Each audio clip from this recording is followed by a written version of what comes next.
my lovely dreamers, and welcome back to my channel. I'm Christina. My channel is Old School ASMR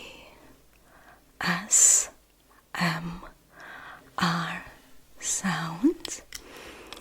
Welcome back to a new episode of True Crime Sunday, and this episode is a special one. It's a special Spooktober episode, and it is dedicated to the Amityville story. So, find yourself a cozy spot. Sit back, relax, close your eyes, and let's listen to this story. This story is going to have two parts.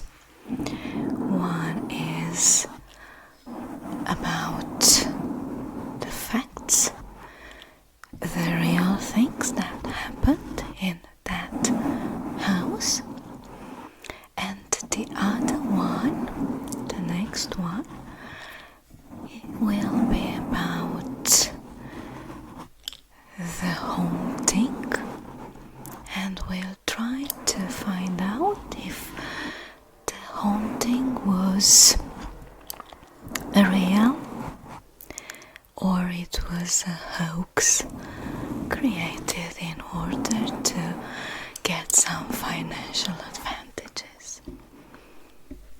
So let's get started. Up to November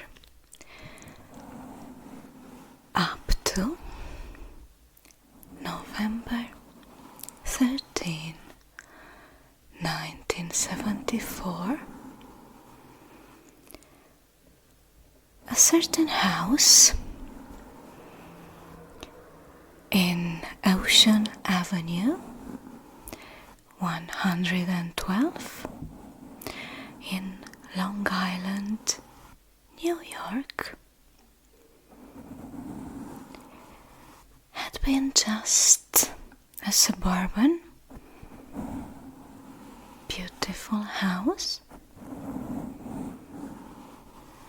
home for a big American family.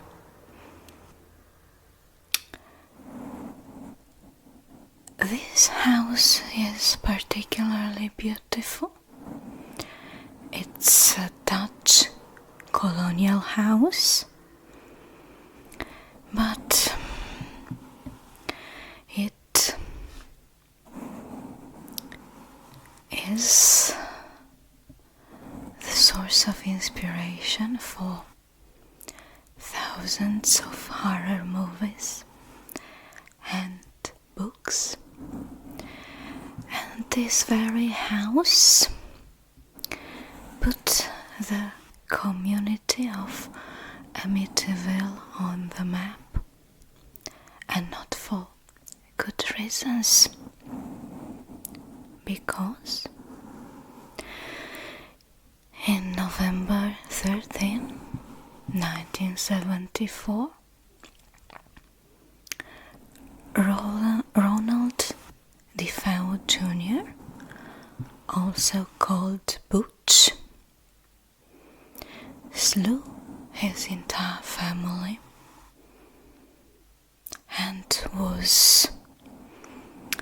inspired one of the greatest horror stories of all time. Around 6:30 p.m. on November 13, Butch entered Harry's bar in Amityville and asked for help. He told everyone that he thought that his mother and father had been killed in their house, and he succeeded to convince a small group of people to go with him to 112 Ocean Avenue, where indeed they found Butch's whole family shot to death in their own beds. Butch was immediately considered the main suspect, and he was taken to the local police station.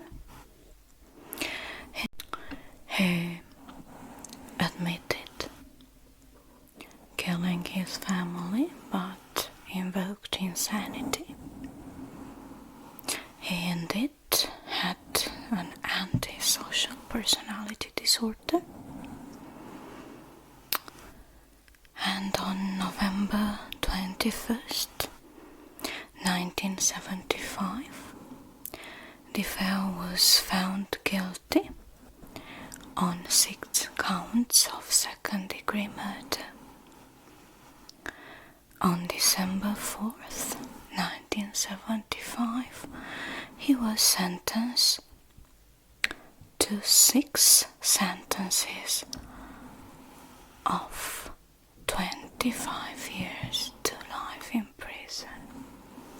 And I have just read that he died in prison in his cell in March 2021. So we have a beautiful house, a Dutch colonial house with a boat deck, with a pool in front of it, with a big yard. This house is placed on Ocean Avenue 112, Long Island, New York, in a very quiet community, in a place which will be known and is known in the whole world. And this beautiful house is now in the top 10 most haunted houses, but this is another story, and we will talk about this next time. Ironically, the name of the house was High Hopes. This ideal house, lavish house, was home to a big American family, and something happened. Butch snapped, killed his own family, and the house turned into a haunted location, into a horror location, inspiration for movies and books. Butch said that once he started, he couldn't stop.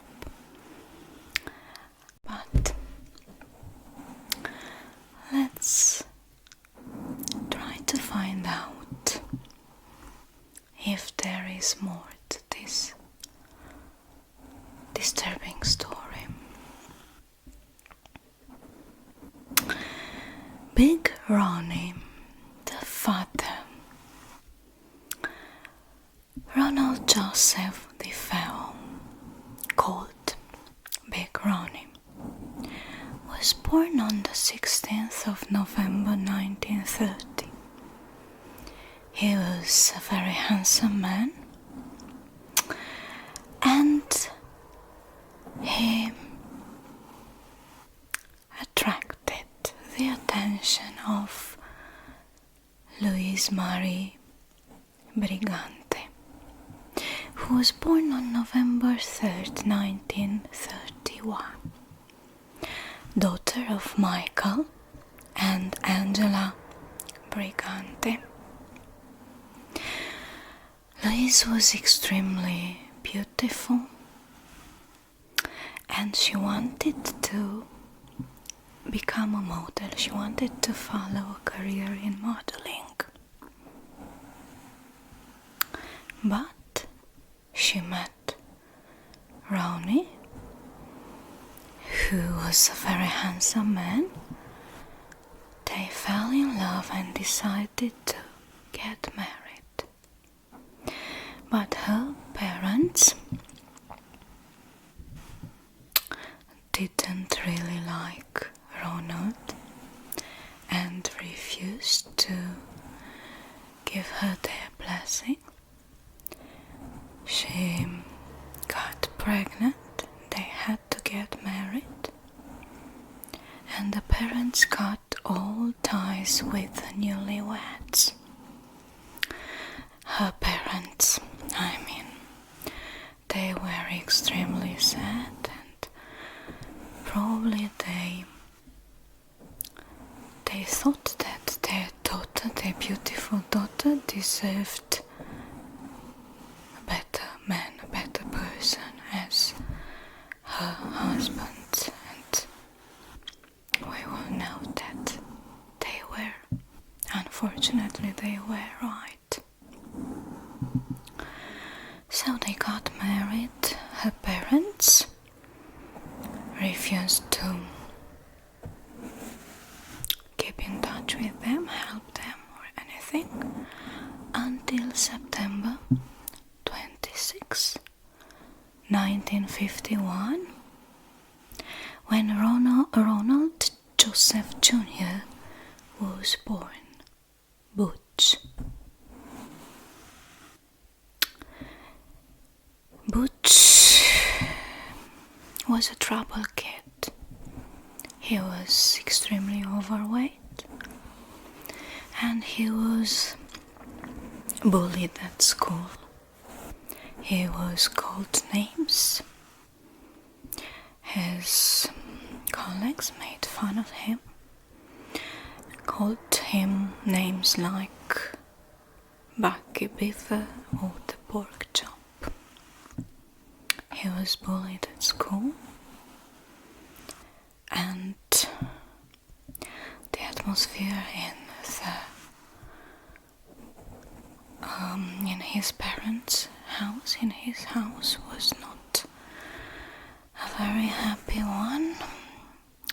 His father, Ronald Joseph Big Ronnie, had a very difficult personality, character.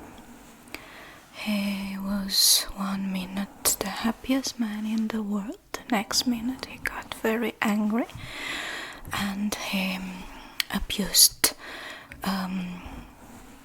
both the little boy and his wife.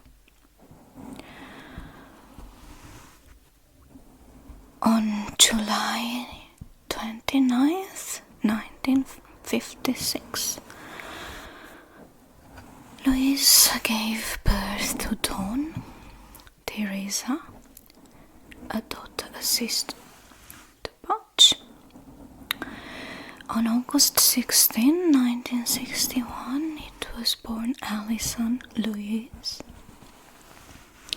And on September 4th, 1962, it was born Mark Gregory.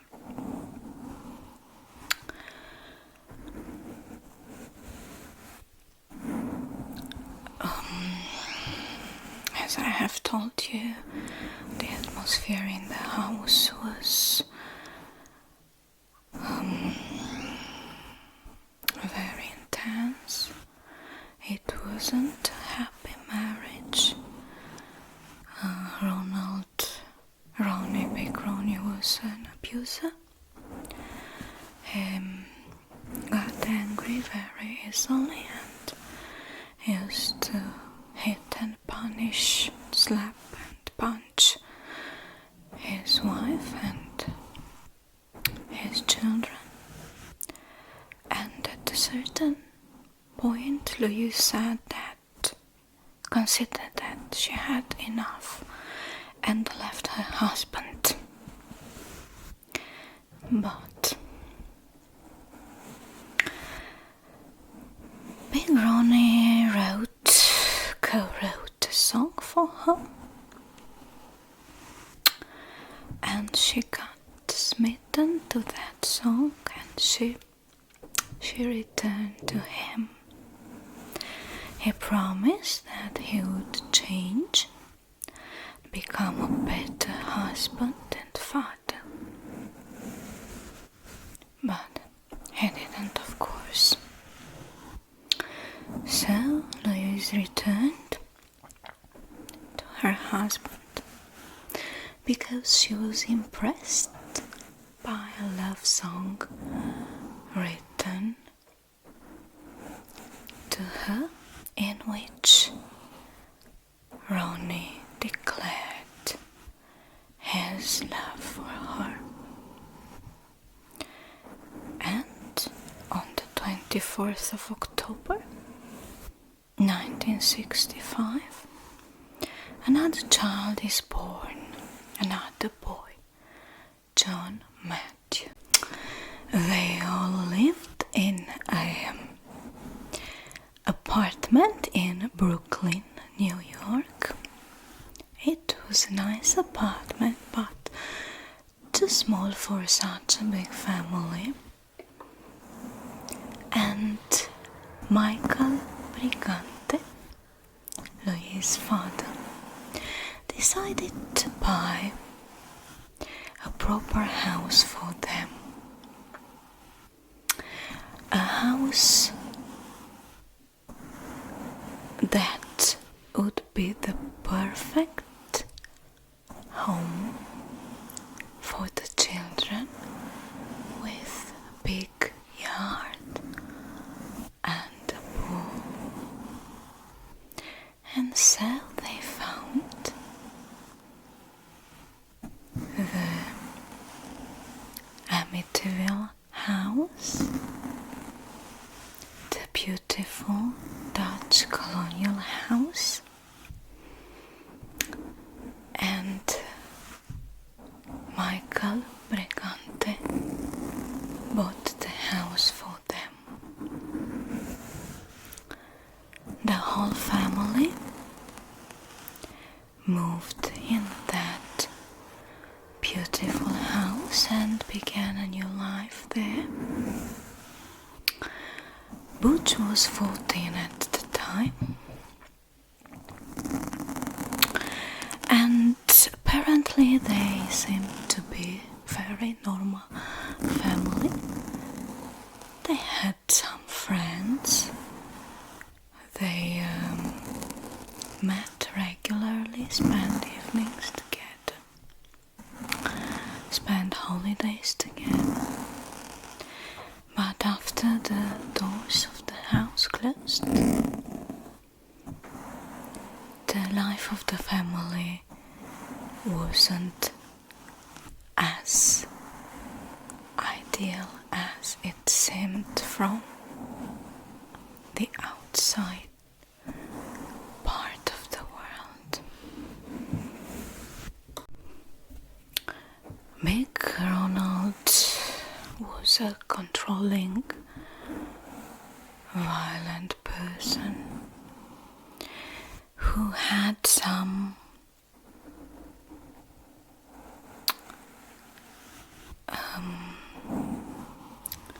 deep religious beliefs. He also thought that he could predict certain things. He was guided and he regularly visited a certain priest in Canada, and at a certain point he wanted to move the whole family to Canada. He surrounded the house with sacred, with holy statues. Alice herself was a devoted Catholic, and she used to wear a cross around her neck, but it is said that at a certain point she went to confess to a priest because she thought she was pregnant again. She wasn't allowed to do anything about this. She was advised to keep the baby, otherwise she would have been excommunicated. And it is said that I don't know if the story is truth, but I think it is, because if you look at the pictures, at that point she took off her cross and replaced it by a heart gifted by his husband, and she is wearing that heart in all the pictures. It was her little protest against the church that probably refused to help her, to understand her.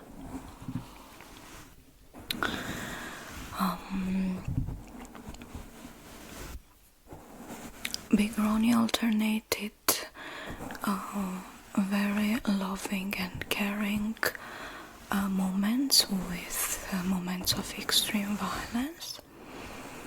It is said that Louise DeFeo found her refuge in alcohol and pills, and that she often wore sunglasses and long-sleeved blouses, even in summer, to cover the bruises. She was a really unhappy woman. She was an extremely beautiful woman, and she was reduced like so by her loving husband, who had promised that he would change. Of course he didn't. He did, maybe, but in worse. And Butch grew up in this kind of atmosphere. The few friends that he had refused to come and visit because they were afraid of Big Ronnie.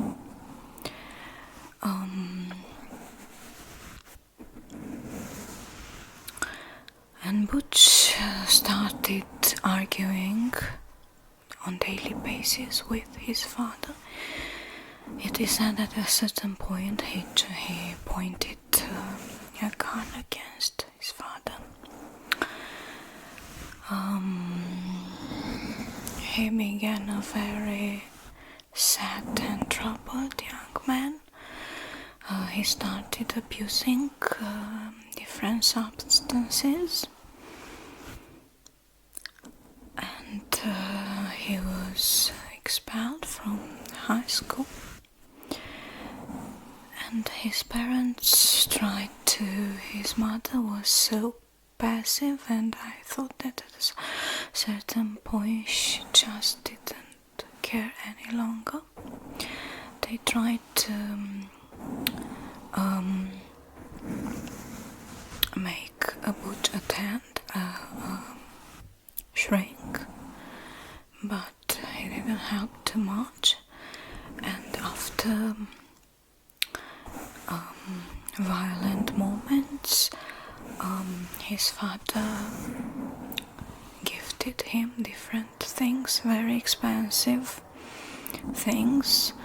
Butch started to have different jobs, but he couldn't keep any. At a certain point, he worked for his grandfather.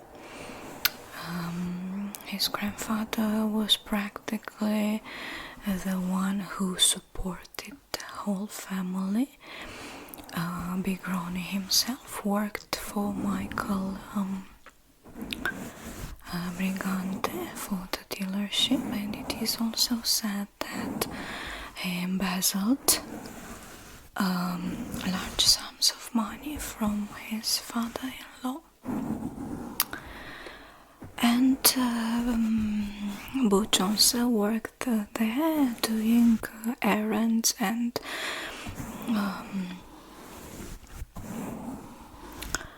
going to work from time to time.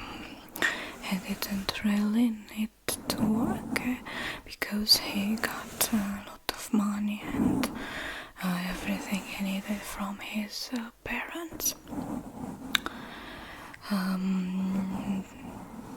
Butch's strange behavior became worse and worse, and the atmosphere in the house was extremely tense. The other siblings, his brothers or sisters, were not very happy also. Dawn was a chubby girl, to say so, and at a certain point she found herself a fiancé, and they were very in love, and she was really smitten with him, and he moved to another city, and Big Ronnie didn't allow her to follow him, and it is said that Dawn began to hate her father. And there is also Allison, who used to be called Happy because she used to have such a bubbly personality, but she became really quiet and preferred to spend the time locked in her room, doing puzzles, or down in the basement playing a pool by herself. Butch himself met a lovely young lady who became his fiancée. She had been previously married and she had 2 daughters from the previous marriage, and they had a boy together, a baby boy who was born in 1974.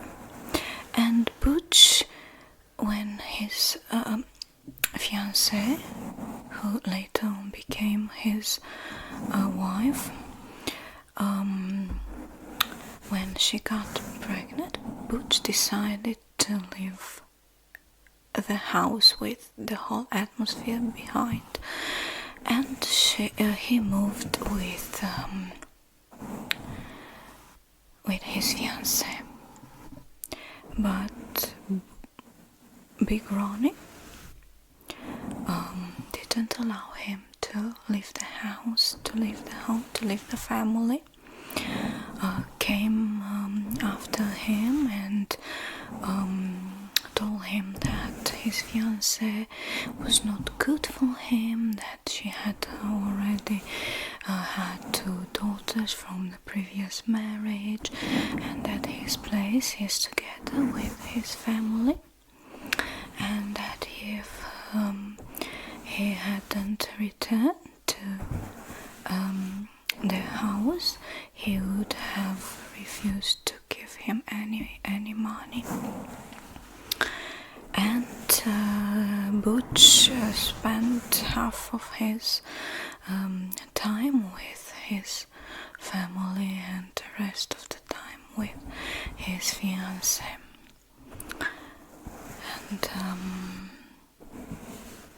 we have here a very troubled family, a very abusive husband and father, very controlling, a very unhappy wife and mother who practically didn't do anything. She was too sad to. I think she just gave up. And some extremely sad and isolated children. We have Dawn, who was extremely sad and mad because her father refused to let her follow her fiancé. We have Butch, who is also forced by his father to live together in that unhealthy atmosphere. And on that night, November 13th, someone snapped. I said someone, because there is more to the story. So I know that Butch, who is no longer alive now, I know that he admitted that he had taken the lives of his parents and his siblings in that night of November 1974. But there are other theories. Michael Brigante hired a private detective to find out some more things, and one of these theories is that Dawn committed the crimes that night, that she had previously told everyone that she was going to do this. She also told Butch, and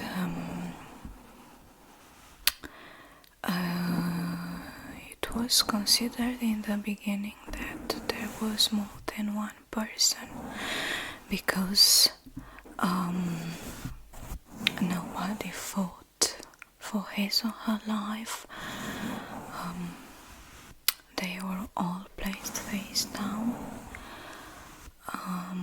They didn't oppose any kind of resistance, and the investigators thought that they were sedated, but the toxicology reports didn't show any traces of any kind of substances. Nobody in the neighborhood heard anything, in spite of the fact that the rifle didn't have a silencer. The neighbors heard only the dog's family barking that night. So one of the theories said that Ronnie and his sister Dawn and some friends spent some time in that evening. Had spent some time in the basement, drinking and abusing different substances. And it was that time when Dawn said that she was going to commit the crimes. She said that she was going to take his mother's and father's lives. And she went indeed, and did so. It's also said that Big Ronnie tried to react but didn't have enough time, and at that point Butch left, and they decided to take their brothers and sisters to the grandparents. But later on, when Butch returned,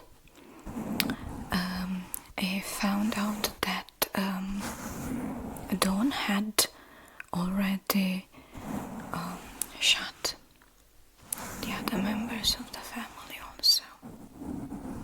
And indeed, the investigators found gunshot residue on her nightgown.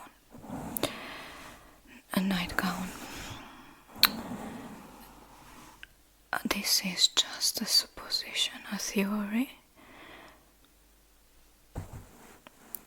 Butch had already paid for all these things. This is just an old ended story. But it's just good to know that there is more than what is officially presented to the public.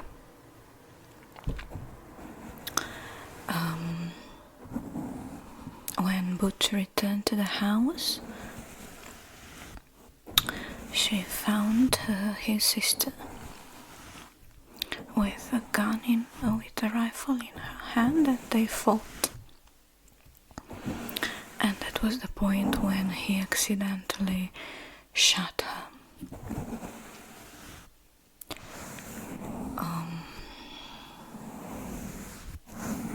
I think that indeed there was more than one person present there. I don't know. And because nobody heard anything in the neighborhood, and because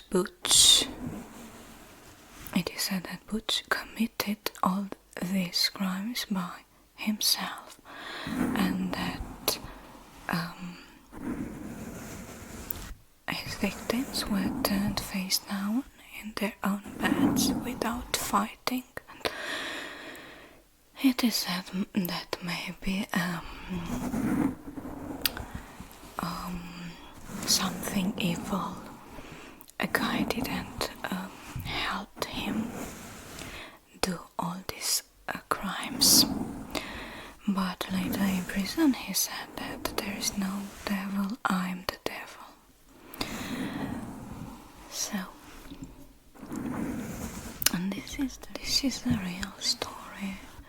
And stories about domestic abuse are always very sad, and most of the times end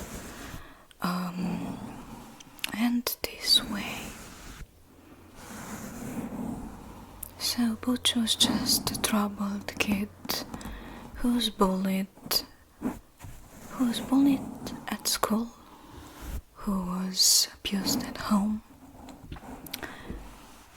who snapped at a certain point, but Dawn was also a troubled teenager who thought that she found the love of her life, and who at that very time hated her father deeply.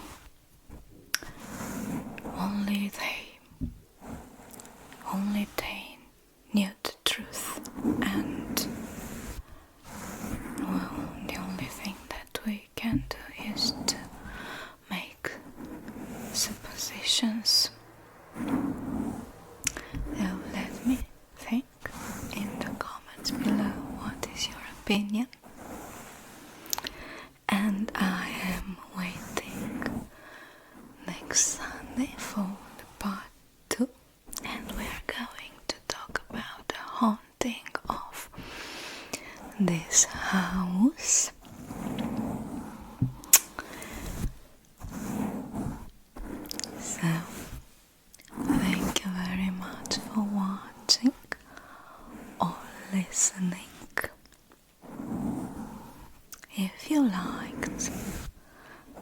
this story, please drop a like or even consider subscribing.